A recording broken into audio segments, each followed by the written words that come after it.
Hello and welcome along to the RTÉ Rugby podcast. It's Tuesday morning. We're 2 games into the Autumn Nations series. Ireland back up and running, a 22-19 win against Argentina on Friday night. Fiji to come on Saturday afternoon at Aviva Stadium. First podcast of the week, and Johnny Holland and Johnny Murphy are both with me. Boys, you both had a very busy weekends. Johnny Holland, first of all, draw with Mary's on Saturday. AIL Division 1A. That table is shaping up almost the same as Johnny's 1B table had been in recent seasons. There's about 8 teams in it at the moment, isn't there? It's hectic, right? And I think, like, speaking to the other teams, everyone knows that teams are going to be beaten. Like, and Ballinhinch are topper day. Yeah. And it's funny, we beat Ballinhinch 50-21. They went 14-0 up in 4 minutes. And that's And the only game they've lost. their only loss. And it was actually only down to discipline. It wasn't down to, like, quality, you know what I mean? So they're obviously very strong. But yeah, everyone's getting beaten, like, besides them at the moment. So if someone could just clip them once or twice, that'd be great for the rest of the league. But like, it's hectic. Like we always say about AIL, that everyone can beat everyone, but you're really seeing it this year. Like, so it's I think who said it to me before the game? I was talking with a couple of the St. Mary's lads, Connor Hayes, I think, and we were saying that everyone beats everyone and some crack kind of thing. And I was like, not as a coach, it's not some crack, because there's no one that you can kind of take. Obviously, you can never take it handy, but it's yeah, everyone's well up for it. So it's difficult but very exciting, obviously. Yeah, absolutely. As you said, like I'd say in years gone by, while you would have said everyone could beat everyone on a given weekend, I'd say by this stage of the season, in the last 2, 3 years, there's been what looks like a top 4 or 5 Oh yeah. emerging and kind of slowly breaking away. But geez, it's wild open this season. I'd say never mind anyone could be in the top 4, anyone could go and win it at this stage. Johnny Murphy, I know you don't want to dwell on what happened on Saturday, so I'll ask you about your Sunday. You had a very eventful Sunday. Tell us all about it. You dusted Yeah, off the boots and got back out there. yeah, I did. Yeah, we played in the 7-4-5 game for Ed Slater, Rob Burrow, and himself, and the Doddy Weir Foundation. They came together and set up kind of a cross code game. It was something that when Rob was still alive, that Ed and Rob kind of came up with. And yeah, we played in Headingley. It was an incredible day. There was, was speaking beforehand, there was, some like proper rugby league legends, in that room. Keith Senior, Adrian Morley, Danny Maguire, Jamie Jones Buchanan. Like the list of names that were playing for that Rob Burrow side was just incredible. Kevin Sinfield was there. He was doing some off pitch promotion of it.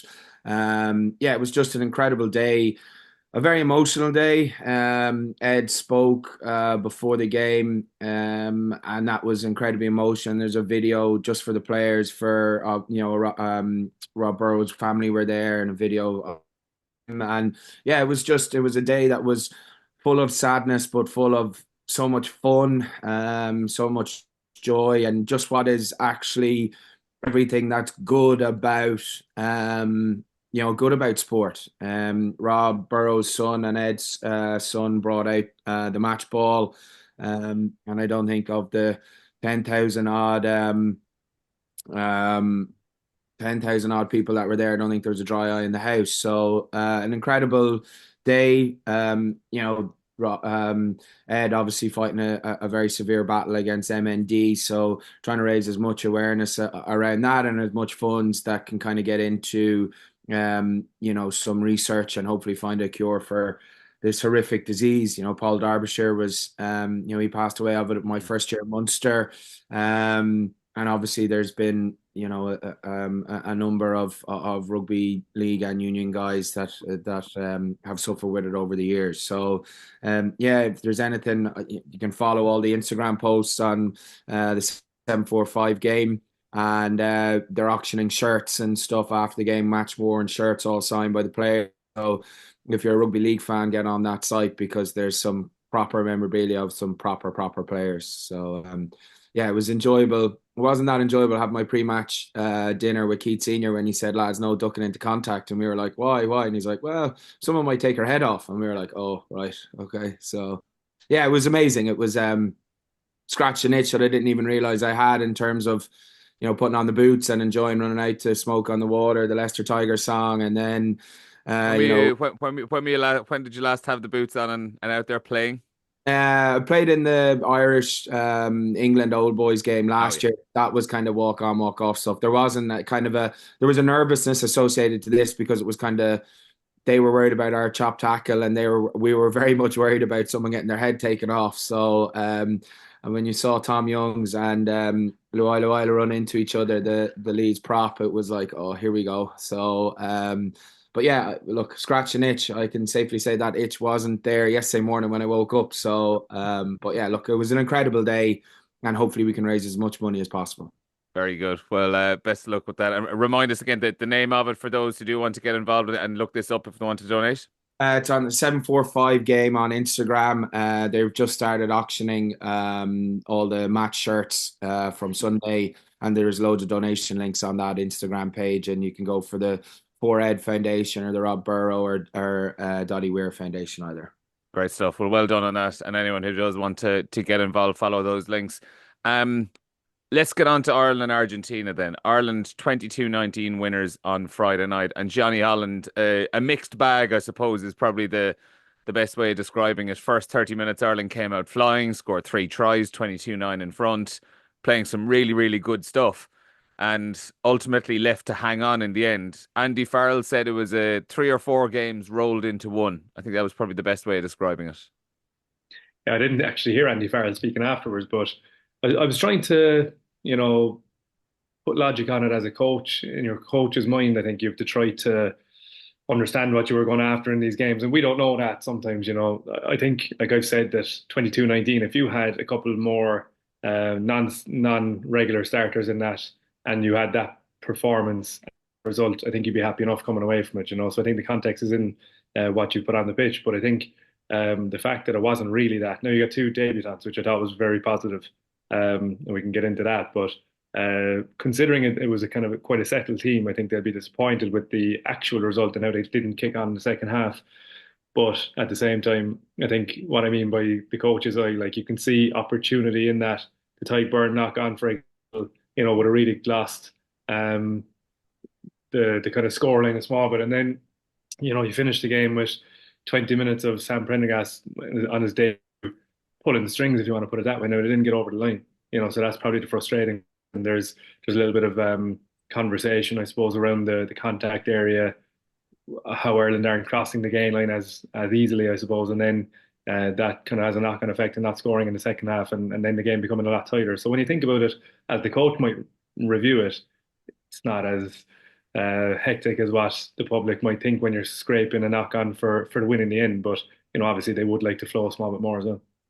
Yeah, and like Johnny Murphy, I don't want to obviously make this a Jack Crowley, Sam Prendergast podcast. I kind of joked about it last night as well when we were teeing up this, but like it is a nice start point to go off because there has been a lot of talk around the out-half situation in Ireland, and obviously just that there's been an open spot there since Johnny Sexton retired, which Jack Crowley firmly has in his hands at the moment, but there are other contenders out there.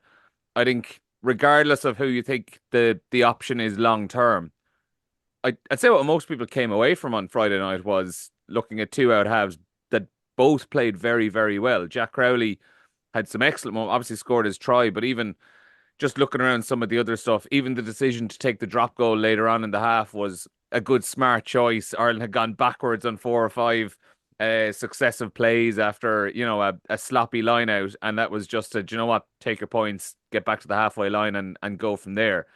And had a really, really strong performance. And even though Ireland didn't score when Prendergast came on, he looked pretty fearless out there and looked to take on everything and had a nice little run down the blind side at one stage. Both out halves came out of that game looking pretty good. Yeah, I think Crowley's performance in the first half was excellent. He controlled the game quite well.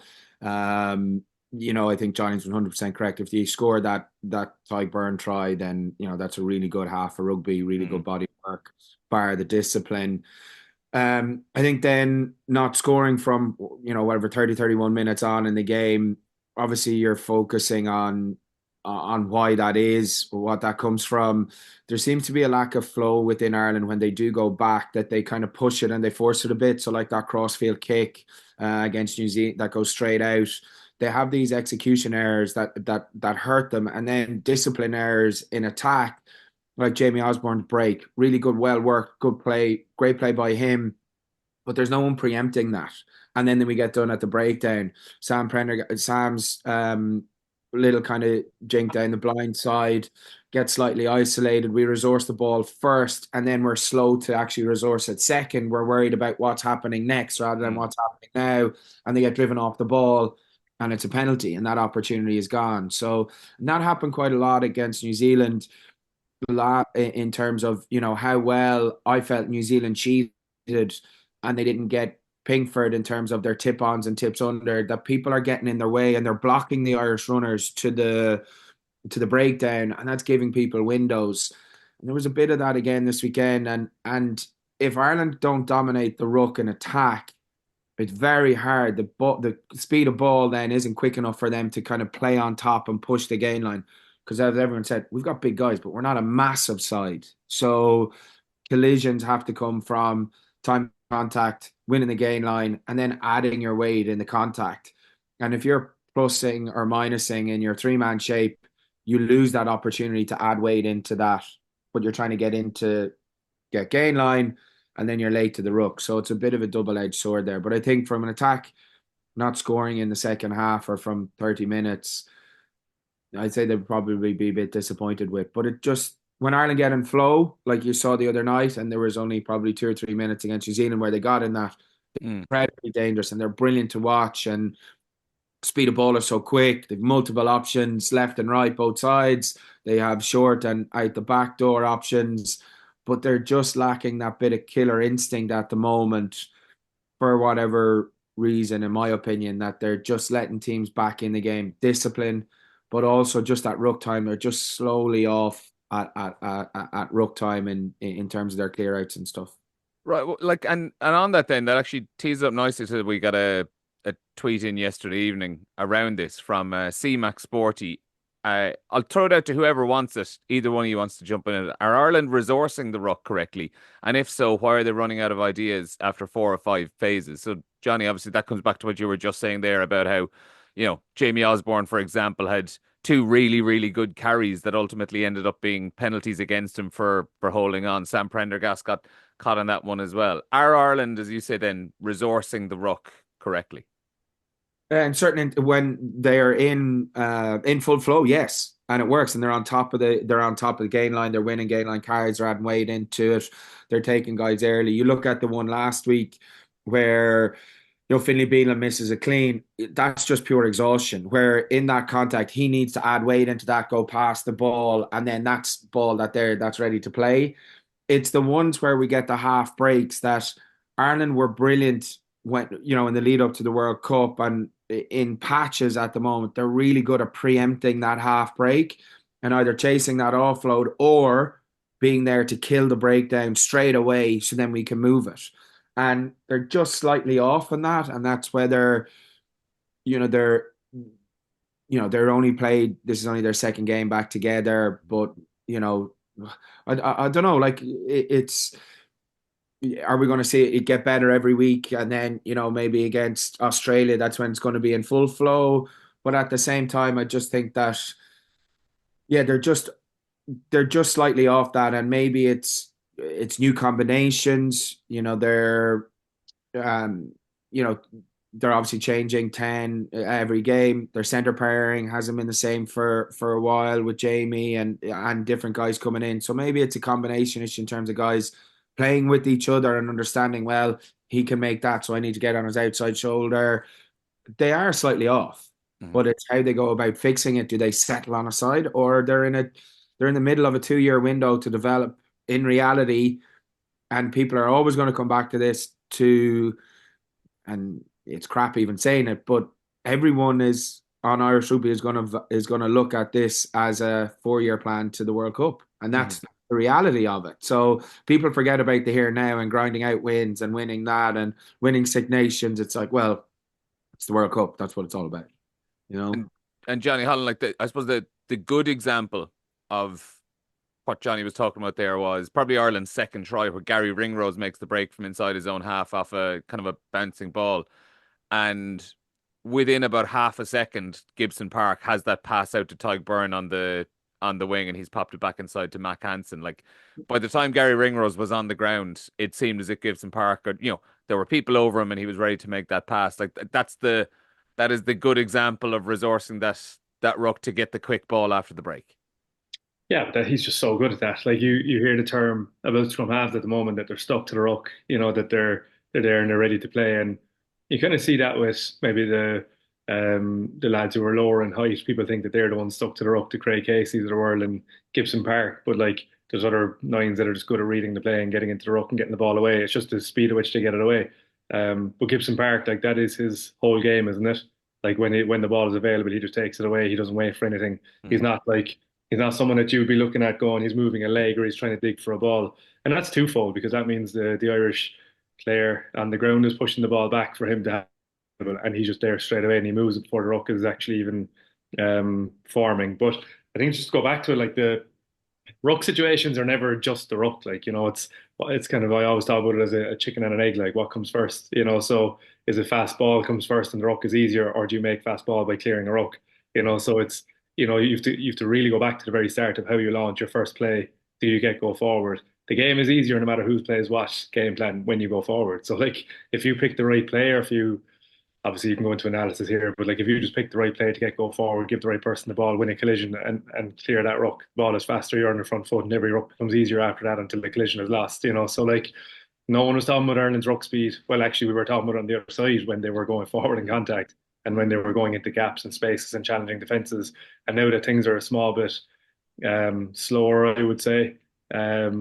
Now you get a question about is their ruck resourced enough? Was resourced enough last year when they were flying around the pitch? So if you do wonder which one is causing it, but I wouldn't say that their ruck is an issue.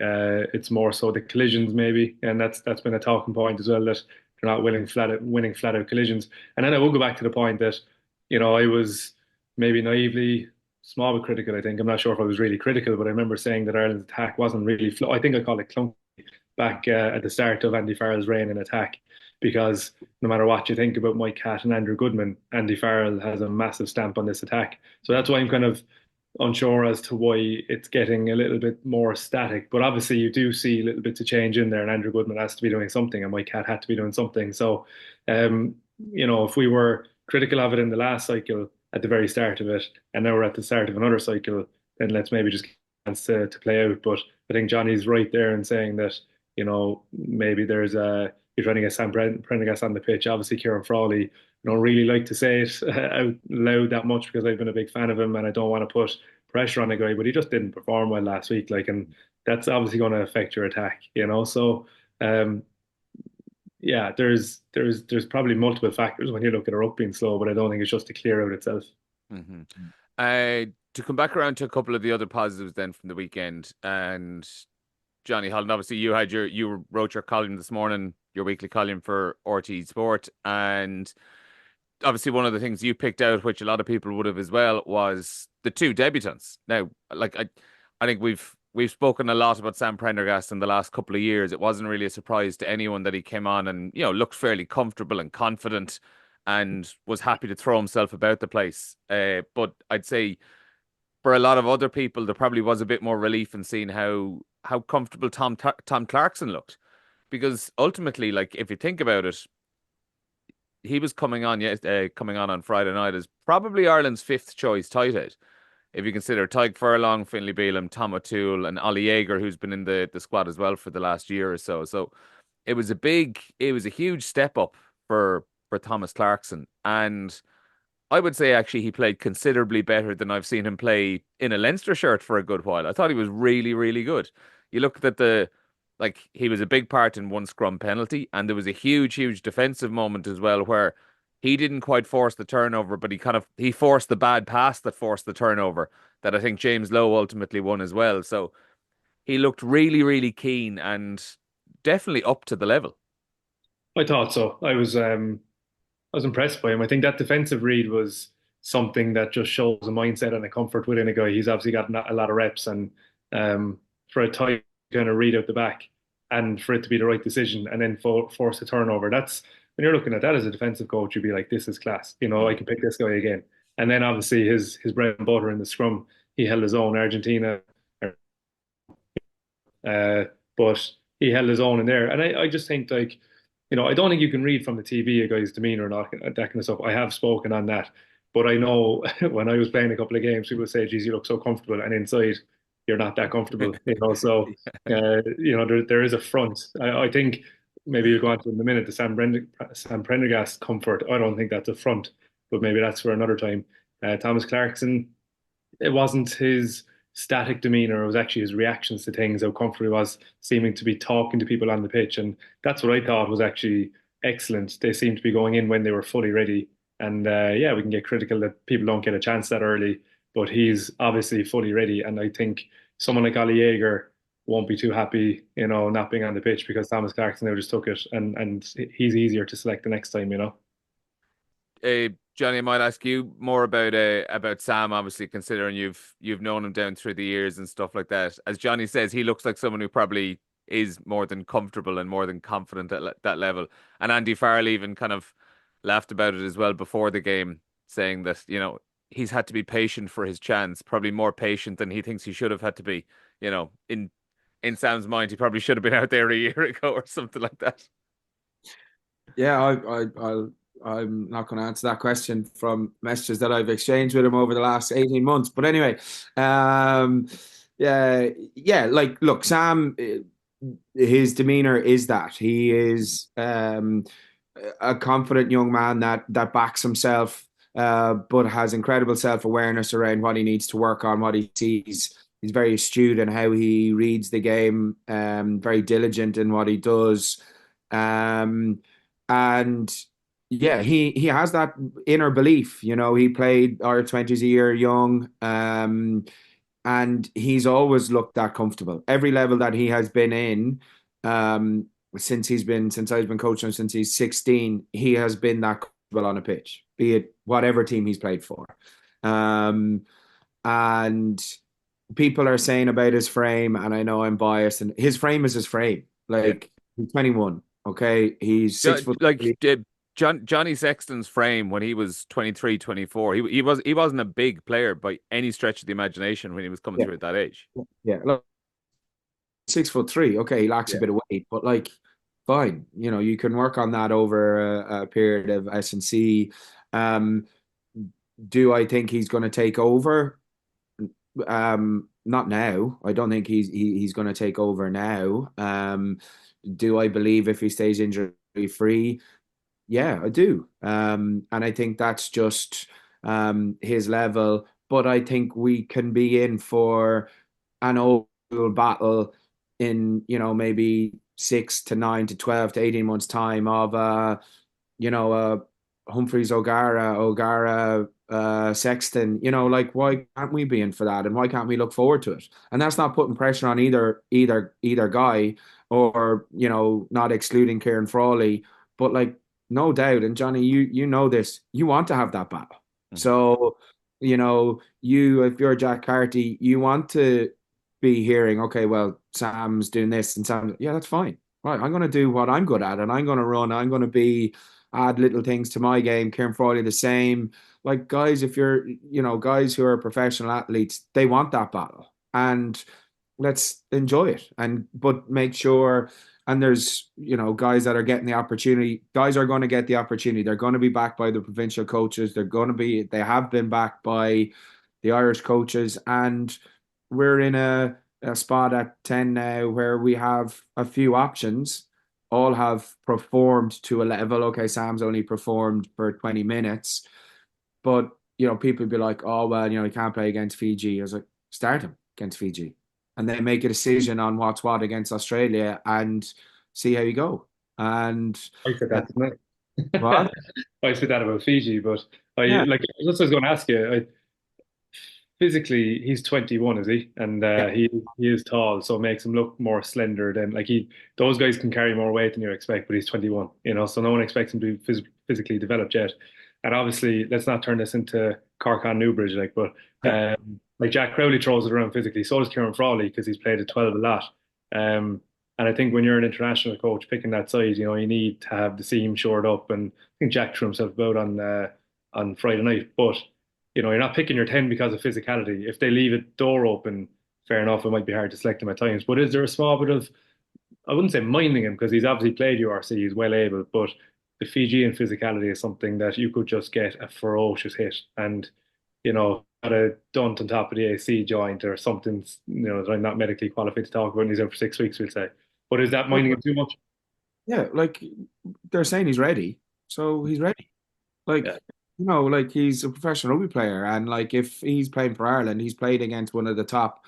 Okay, the world rankings are the world rank, but like Argentina are one of the top five teams, no doubt. Like they're a really, really good team. They've beat everyone this year, probably bar Ireland, and like so if they're worried about him physically, well then he's not ready. So if everyone is saying he's ready and they feel that, well, let's go. Like, I think just on that as well, you can play that very cleverly if you give him 30 minutes, we'd say. Sorry, that's what my point was on the column this morning. 30 minutes is another bit of substantial game time, and you don't get the Fijians out of the blocks, I suppose, is what my point was. But also, Kieran Frawley, I think, should get a chance to right some wrongs because he's been pretty good for Ireland, like, isn't he? Yeah, like to be honest, I would I thought that what my selection would have been that I thought they were all going to start one and then they'd flip it, then get 20 minutes for each one off the bench and then make a decision on against Australia and right, these are our 1 and 2 after this 4 weeks. And then guys are going to go back to your province and away you go. Now, obviously that might change now because I would doubt, bar an injury, you're probably going to start Sam against Australia. So that opportunity might be here. But then Crawley doesn't get a start. And then if he's not involved, he's not potentially not involved in Australia. So it's just trying to manage that dynamic. But yeah, like, look, we've all played against Samoans, played with, sorry, Fijians and Samoans and Islanders, and you don't want to train against them, never mind play against them. So like, but you have to, and it's part of it. Is he smart enough to, you know, like his way of playing is that he's going to get belted on the line, unfortunately. He is different to Jack Crowley and Kieran Frawley in terms of how he brings, is he going to make a 50-meter break? He'll tell you he will, but he's probably not.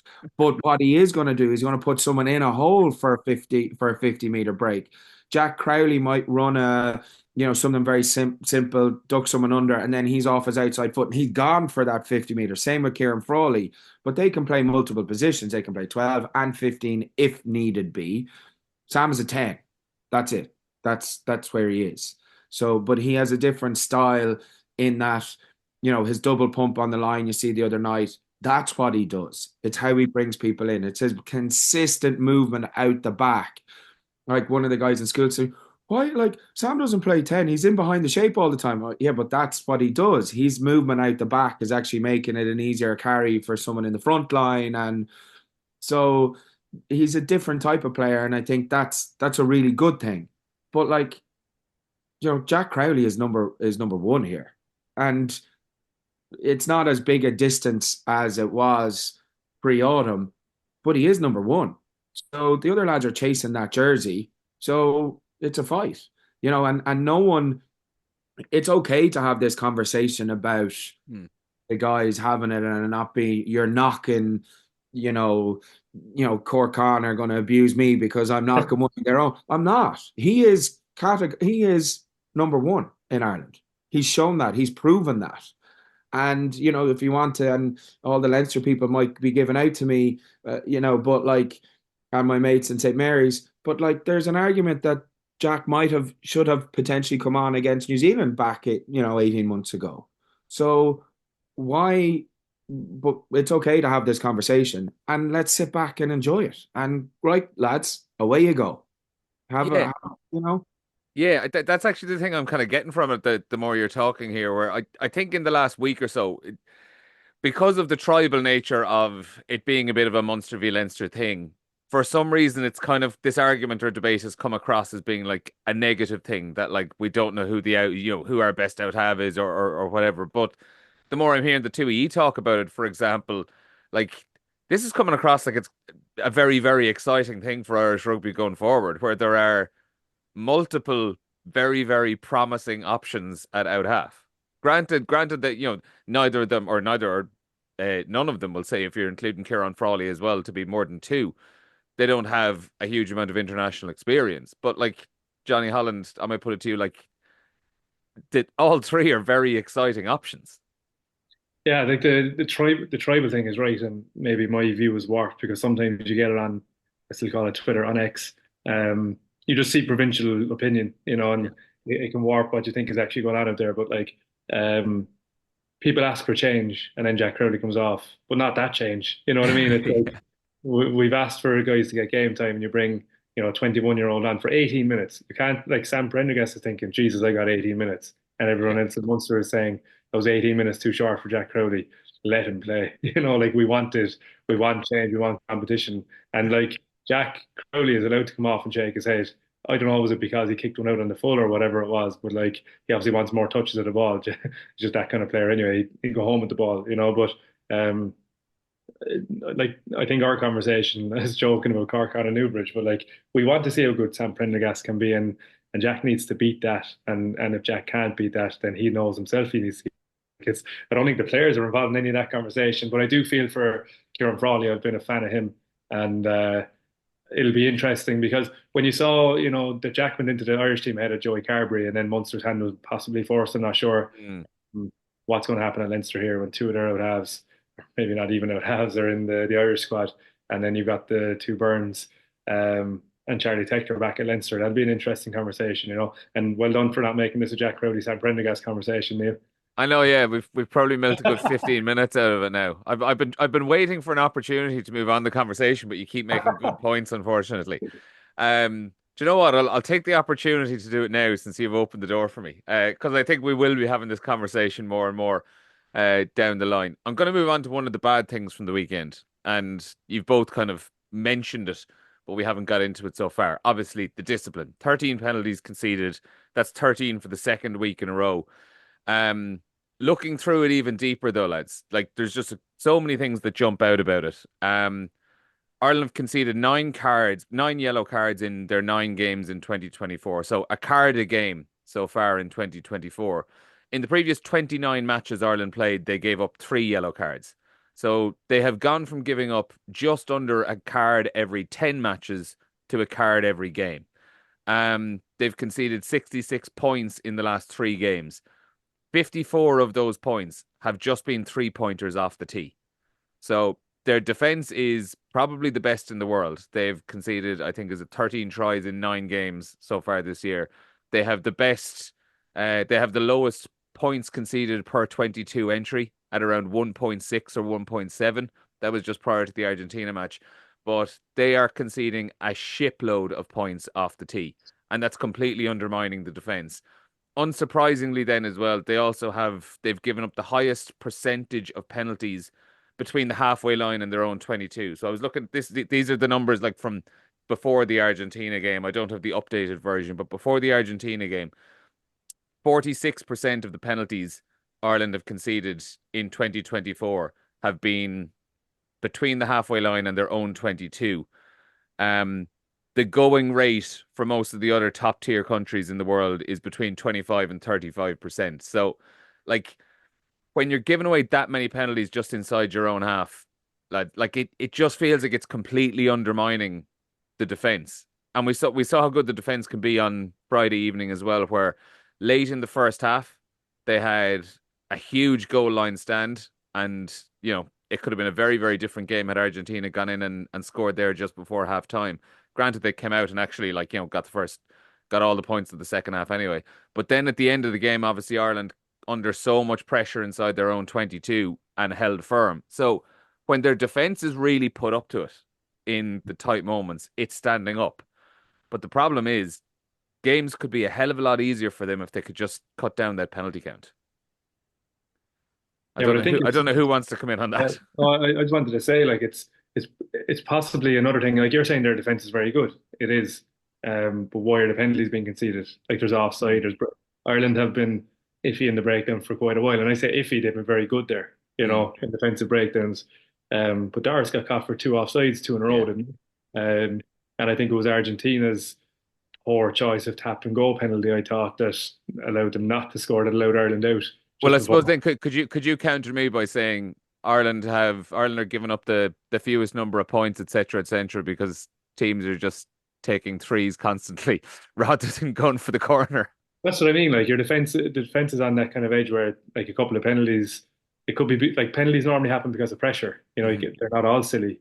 Pressure mounts and you give away a penalty, you get offside or whatever it is. So it's very hard to. No, I understand what you're saying, by the way. When it's attack defense, no penalty, they come out on top most of the time. But like when you give away penalties, that's a defensive loss. I don't know the stats on every penalty, but you know what I'm saying? There Yeah, was yeah. two or three just before half time. There were defensive penalties, like so we have to take them into account as well. And which one comes first? I do think that there is an element that there are some penalties that are really silly, um, like James Lowe's push. That's out of frustration. He feels, oh, I don't have a clear window there, but he's never going to actually get into contest. So it's a shove that's not needed. Joe McCarthy's one for me is kind of silly because he can see when he scans left and right that he is clearly 2 feet ahead of his defender on his inside and outside. There's the ones in the what I'd call as red zone or green zone when you're attacking. Those offside ones, they're hard because you need to be on that line to try and win a contact there to stop them getting over. So they're difficult, but it's those silly ones, the Beelum roll away the week before, the Henderson, no release. They're the ones that are a bit of a killer because they're 100% controllable. The other ones where you're on the line, they're okay. They're part of the game. And Yeah. sometimes, as I say, Neil, they can be smart because it's 3 instead of 7. Or as it was just before halftime, which probably as it played out was the winning of the game, it was 0. They didn't get anything from those. And it did lead to a yellow card. And I thought that was really good refereeing, actually, to be fair. He gave a warning and it wasn't reset at halftime. The warning held through, which I think was actually really good. Yeah. And I don't know whether those silly penalties are coming from I want to try harder. And sometimes trying harder is not actually smarter. It can, and is that and as you say, it's been over the last year. Is that, and look, that's for sports psychology, is it a World Cup hangover or is it they didn't get a Grand Slam? Is it we need to be better here and we have to be doing this? And that's the pressure of being so good for so long Mhm. that they can get frustrated over these little things but I do think it is, you take away those 3 or 4 or 5 silly penalties that they give away every game, there's at least 3 if not 4, then you're down to single digits. That stops 4 entries into your 22, into your 10 meter. That's what they're adding up to those threes. It's funny, But you said there, sorry, and you said before about Jack Nienaber when he came into Leinster, is he happy to give away certain penalties to have aggressive defence? And what Johnny's saying is probably yes. The one that I thought the Finlay Beelum one, the croc roll, that one was amateur enough, was it? I thought like he's got in a poor position and then hung on and he knows he can't like. The whole thing for me on the croc roll, and it's same across all levels, is that like if you're on a clear out, if you're on someone's back, you just have to let go now. You can't continue through. So you've missed. It's poor technique. And my big thing, same on the tackle height. If it's poor technique, penalise it. And if it's a yellow card, fine, it's a yellow card because it's poor technique. So if you're on someone's back in a clear out, that's crap technique. You should be penalised. And they are the ones that at that level, getting on someone's back and then continuing through, you should have enough awareness that shit, I'm on someone's back here. Right, release, go. And that is for me. You're right, Johnny. I think that's a bit of a silly one. I got away with one on Saturday actually. I was playing. He didn't get speed into the rough. I found myself in a bad position and I just you. fell over to the side. Ref didn't see it, but your man retaliated and the ref didn't see that either. So I got my dues in fairness. But one thing to come back on the discipline, and Johnny, like you mentioned, like a possible World Cup hangover on it, and I might put it to whoever wants to come in. is there a possibility that it is in some way related to kind of looking back? Have Ireland kind of decided that maybe were they actually a little bit too honest in the previous couple of years? And are they just, have they decided to step up and take a few more chances here or there or push the boundaries ever so slightly and they're struggling to find the middle ground between the two? That's just something that kind of popped into my head over the last year where you're seeing so many more yellow cards for repeated infringements that maybe they're trying to see how far they can go, but they're obviously just struggling to get the middle ground. Yeah, I don't know. Ireland seemed clean enough before, but I thought they were like I think every other opposition nation is like, what is going on in their breakdown? How is Doris engaging it at the Mm. front and then just whipping around the side? I don't know. They had that kind of reputation of not giving away that many, but I'd say if you went through the video, you'd be given out as an opposition coach. But I don't know if they're trying. Jonny, what do you think? I don't think you can try to go on that line a bit more because it's just going to be penalties. Like, Yeah, no, I do think they're trying a lot more in their second efforts in the contact. And you saw over the last couple of weeks they're getting some really good barge or counter ruck opportunities and going past them, but they've done that quite well. And you see sometimes and it's still legal in terms of if they win a contact, they're actually putting their foot in again, which we used to do when we played. But they're trying to hook it back, and they know they're not going to get anything out of it, but it's causing an extra second or two because someone else has to come in and clean them out. I think they have doubled down on that, but I don't think so. I think it's just the silly penalties are a bit of a killer for them at the moment. And maybe that's something they're trying to be a bit smarter and a bit slower, but in actual fact, they're not. It's not in any way. It's really hurting them. Well, I did find it interesting. This was the first week where Andy Farrell really actually kind of addressed it. Like all through this season, it's kind of been brushed over a little bit, or like that's something we'll work on, etc., etc. But I did see when he was doing his kind of straight after full time interview with Virgin Media on Friday night, he said our discipline was desperate at times, and I remember we were waiting for the press conference to happen in the media room in the Aviva, and someone was just playing that on their laptop so we could get a sense of what his thoughts were. And when he said that word desperate, a handful of people actually kind of went like, whoa, jeez. It seemed so out of the norm. So I do think it's something that has really actually been addressed now. And I'm interested to see how it goes both this week and next week as well, because I think you can't really just judge it off one match. It has to be a sustained thing. We're running out of time. Briefly, I might get your idea on a couple of changes, maybe, or a couple of things you'd like to see this week against Fiji. Obviously, team is going to be named on Thursday. We'll get a sense, I suppose, of what fitness things are in play, if there are any later injuries a little bit later on today when Ireland are up for media. But is there anything you'd like to see in terms of changes or people getting a chance, or are there people you'd like to see definitely keep their places this week to just get another run? I think there's like you won't see. Well, I don't think you'd see all these changes. I think Andy Farrell has probably made was there 5 or 6 changes one week, and we all said, "Geez, that's a lot for him." Yeah. So you might see that again because I think off the top of my head now, like I think Calvin Nash could get a game. Jacob Stockdale isn't undeserving of a game, and then Jamie Osborne I think has to play in the centre. I think as well, Um, sorry to interrupt, I do think as well, he's Farrell's never usually a fan of making sweeping changes, but it's very rare where he's had 4 games in consecutive weeks. So if ever there's an opportunity where he might actually make a good few changes for a game, it could be this.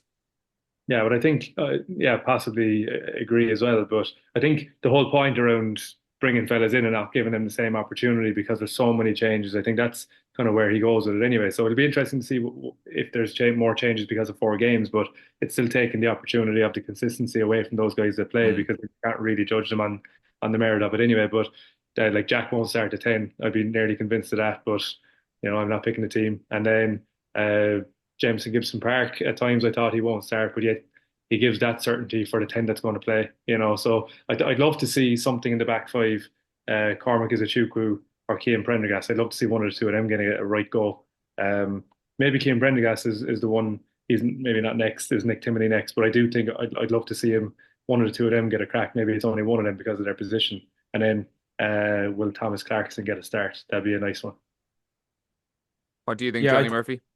Yeah, but I think Keane Healy definitely starts anyway, given he's breaking the record. I actually think Pete has been really good in terms of his energy and stuff, like his body language when he's been on the pitch, has been like he looks refreshed and really eager and keen, just in terms of his body language when he's been on the pitch the last 2 weeks for the last 15, 20 minutes.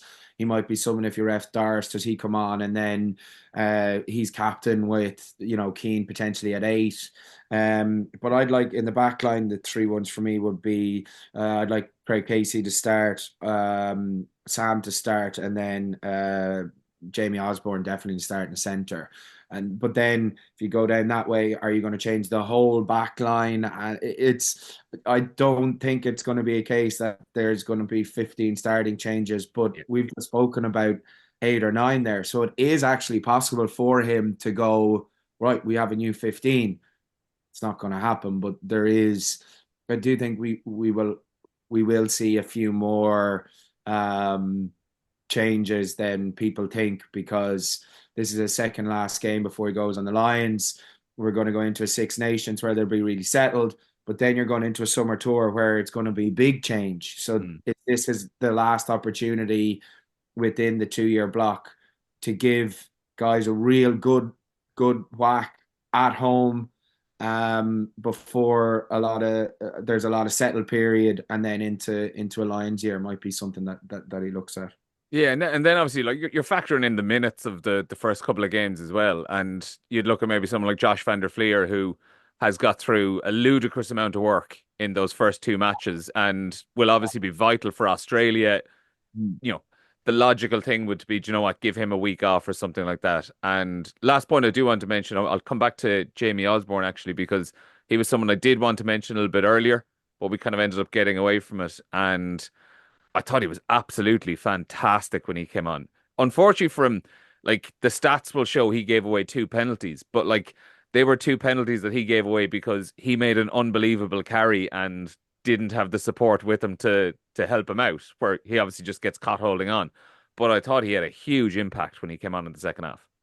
I don't think coaches will look at those stats, and like they look at stats, yes, but Yeah, not in that way. So yeah, like yeah, yeah. I think he came out of that with a lot of credit, and I And thought and Andy Farrell did actually, like, he name checked him yeah, afterwards. Said I thought he was immense. that's what I was going to say, Was what because Farrell Andy said. Farrell actually seemed a bit frustrated during the game, but I don't think he looks as animated as that Mm. normally, and he did definitely look a small bit more frustrated looking from the outside in. But then to heap praise on Jamie Osborne, that was purposeful, like I think, and he was fully deserving of that as well, by the way. Yeah. But Johnny, I don't know if you can change 9, 10, 12. That's where I think he's going to cut his cloth accordingly. Like you might change if you change Osborne and you want Sam to start, then I think James at Gibson Park will probably start. So I think you have to give him the platform that he deserves when he starts that game. I think if you play Craig Casey with Jamie Osborne, then you might play Frawley, but you could do this anyway, Neil. It depends on Mm. what his Yeah. priorities are. He'll have 4 or 5 or 6 changes in there probably, and it depends on which ones he thinks are going best or deserve that the most. Um, I just think Stockdale has been spoken about quite a bit, and left-legged option. James Lowe can't play every game, can he? What happens if he doesn't? So that'd be a nice one. But you could change around the back 5 in the pack without ever getting weaker. Like Ryan Baird, I don't know is he available or not. I'd Uh, say my guess would be probably not if he came off with the HA, because he'd only after just kind of recently coming back from a head injury as well. So we don't know for definite. I reckon the layoff would be a bit longer for him. He might have, unfortunately, which is really Yeah, unfortunate because he's had so little game time this season. yeah. I hope he's okay, because he just gives Ireland such a different aspect. Yeah. Be it sixer in the second row in terms of his pace, and the options he can give you in the wider channels when he gets that ball, like is insane. So, and I hope that he is okay over a period of rest, and fingers crossed, because he's a game changer for Ireland when he gets ball in space. Absolutely is. Well, fellas, look, it's been great having you on today, and we'll have you on again very soon. We'll be back for another podcast later on in the week, probably Thursday evening after the Ireland team is announced for Saturday. A reminder, Saturday's game against Fiji, live commentary on RTÉ Radio 1 as well. So we'll speak to you on Thursday's podcast. Jonny and Jonny, thanks a million for joining us. We'll see you again soon.